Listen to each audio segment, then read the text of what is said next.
You're back with the crossover with Marlon Jones and Armon Williams. All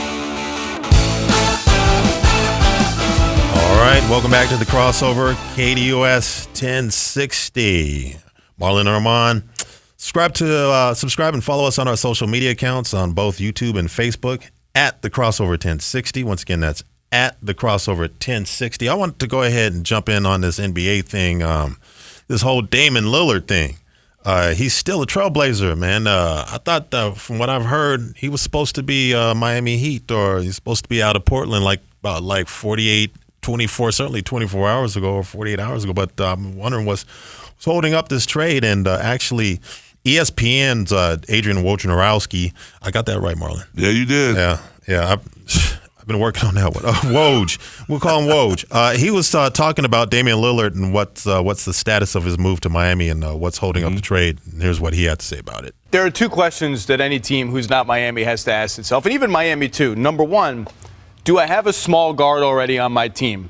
And if so, am I trading that guy to get Damian Lillard? If not, is my defense with guy X and Damian Lillard going to be good enough to win 4 playoff series? And number two, the bigger one, and the one that came up for KD, it's tricky to find a team that has both the kind of assets that the Blazers are going to want and can send them all out and have enough still in the door to win the championship this year with Damian Lillard. That's a tough balance to strike. It's strikeable, but it narrows the field.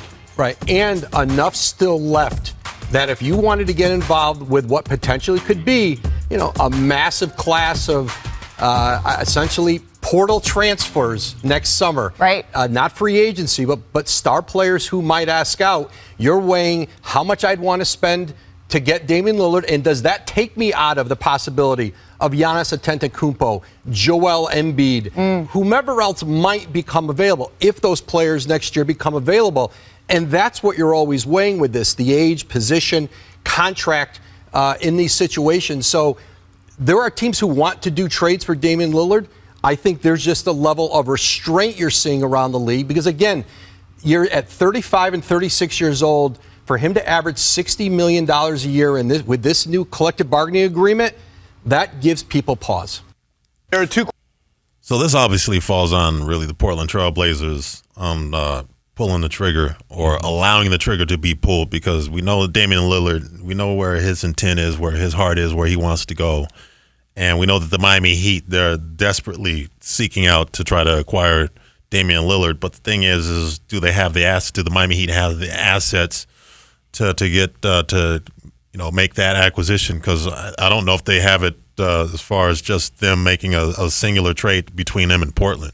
No, they would have to definitely include another team or two for sure. So because they definitely don't have enough. I mean, we know the Heat roster, and for them to give up Dame, they for Hero, no, right.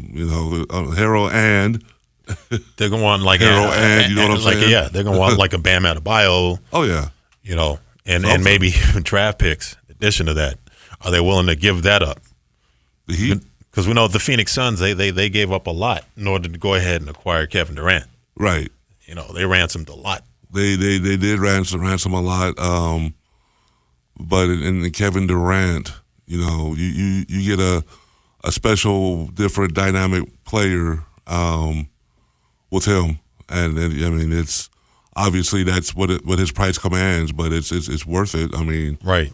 At the end of the day, I mean, what the Suns gave up. I mean, if you're a true hardcore Suns fan, you felt like the Suns gave up a lot. But and I know people love Bridges and Cam, but right. But we're talking about Kevin Durant.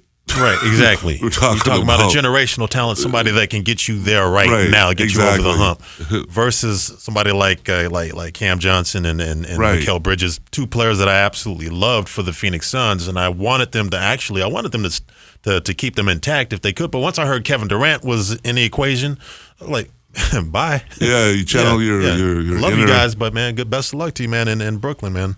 Channel your inner NSYNC. Bye. Exactly. Yeah, you can wave bye to those guys. And the question is what are the Miami Heat willing to give up, and can they get that third team? And then there are other teams, from what I understand, that are floating out there that are in contention that maybe Damian Lillard isn't necessarily interested in offhand. Maybe seems like he's tunnel focused on going to the Miami Heat. Yeah. But maybe there's a team like a Chicago. Maybe there's a Toronto. There's a Toronto. Maybe there's a Boston Celtics that are out there that could factor into this. And maybe they thinking that, hey, man, maybe we could go ahead and acquire him and then really set ourselves up for a championship run. Mm-hmm. Yeah, I like the Lillard at Toronto or Chicago. Okay. I think that would be an interesting move for him. I don't know at Boston what they would have to give up. Mm-hmm. I mean, they're not going to give up Tatum. No. And they're not going to give up Jaylen Brown, I don't think. Yeah, I mean, then Would they be willing to give up Jaylen Brown to bring in Lillard? if they could get Damian Lillard and not give up Brown or Tatum, That's ridiculous. that would be. They got enough first-round draft picks to make that happen? Yeah, that, you know, they have to look at that. But if that kind of trade would happen, David Stern needs to rise from the grave and veto that trade. We need zombie like he David did with Chris Stern. Paul, like he did with Chris Paul to the Lakers. Yep, exactly. And he wound up with the Clippers. Yeah. When they were going to go ahead and trade him up straight up for Pau Gasol, and they were like, David Stern was like, no, that's not going to happen today. Sorry, guys. Speaking of like trades, go ahead. No, go ahead, I was going to say, speaking of trades and speaking of Portland Trailblazers and the Damian Lillard saga, which continues to go on, and who knows how long it's going to go, if it's going to bleed into preseason till camps opening up, whatever. There's some rumors or there's some ties between Portland Trailblazers, that particular trade with Damian Lillard, and a possible trade between the Phoenix Suns and the Portland Trailblazers. Now some people are floating around the idea that possibly the Phoenix Suns may be interested in acquiring Jusuf Nurkic from the Portland Trailblazers. They're big for DeAndre Ayton. And this is something that came out actually on AZ Sports from that said while the Phoenix Suns' intentions all summer was not to trade DeAndre Ayton, an imminent Damian Lillard trade could make Blazers center Jusuf Nurkic available, something that could interest the Suns, according to AZ Sports' John Gambadoro, something that he's reported recently. Said this is pending on the probability of Damian Lillard trade out of Portland, of course. I don't know necessarily exactly how much sense that makes, because you're looking at Nurkic. Nurkic is 29 years old. DeAndre Ayton is 25. Nurkic is averaging 13. Last season, he averaged 13.3 points per game, 9.1 rebounds, 2.9 assists per game, while shooting 51.9%, just around 52% from the field in 52 games. Now he's making he's got a 74-year, $70 million extension that he signed with the Blazers last summer. But DeAndre Ayton is 25. He averaged last season. A lot of people consider this a disappointing season for him. He averaged 18 points per game, 10 rebounds, and 1.7 assists, and shot almost 59% from the field. Now, you tell me which one is better, which one makes more sense. It would be basketball malpractice if the Suns trade DeAndre Ayton for Nurkic. Yeah. It would be straight up basketball malpractice. Who would even dream this up or think about this? If somebody if I'm James Jones and whoever the GM at Portland is called with that scenario, I would laugh. Right. I would literally laugh at it. All right, so what's really on your mind? Why you really calling? Yeah, what's going on? You know, I said, okay, I get it. It's open mic night, so you want to get all your bad jokes out with me before you go on stage. Yeah, where's Ashton Kutcher? Am I getting punked? Am I getting punked? Yeah. Come on, man. That's. We've obviously been covering Ayton a little bit on what he's been doing this summer, right, and how he's improved his game. Team Bahamas, absolutely. He's worked on his game. He's working on his craft. Right. His leadership capabilities have gone up. Absolutely.